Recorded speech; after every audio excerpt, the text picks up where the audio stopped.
उनावहाय बिटिसि सरखारनिफ्राय माबाफोर खामानि मावनायनि थांखि लागोन? गोबां थांखि दङ समय आरो सुजुगखौ नायनानै जोङो बे बिथांखिफोरखौ जोङो मावफुंलांगोन।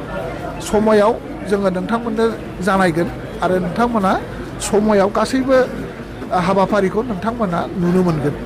बे KLTनि गायसनगिरि आफादगिरि बिथां बिर सिलागांनि 29थि थैनाय सान जोङो दिनै बयबो बेवहाय नुजाफैनानै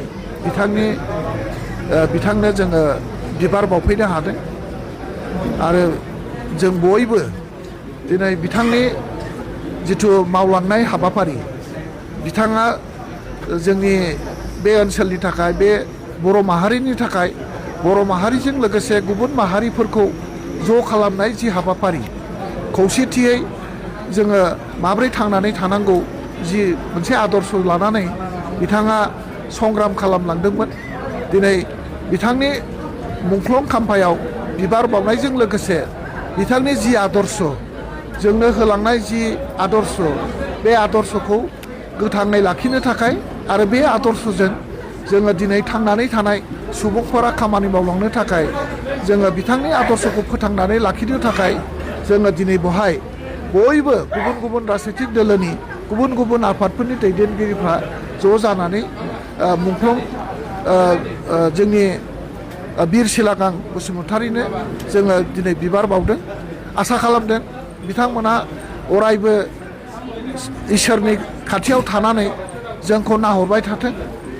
जोंनि गेजेराव खौसेथि आरो जोंनि बे ओनसोलखौ उदांस्रि खालामनायनि बा जोंनि बे ओनसोलखौ मोनसे सक्तिशालि मोनसे समाज आरो मोनसे आदर्श मोनसे ओनसोल बानायनायनि जि हाबाफारि बे हाबाफारियाव जाहाथे जों बयबो मोजाङै खामानि मावनो हायो अरायबो जोंनो आशीर्बाद हरथों।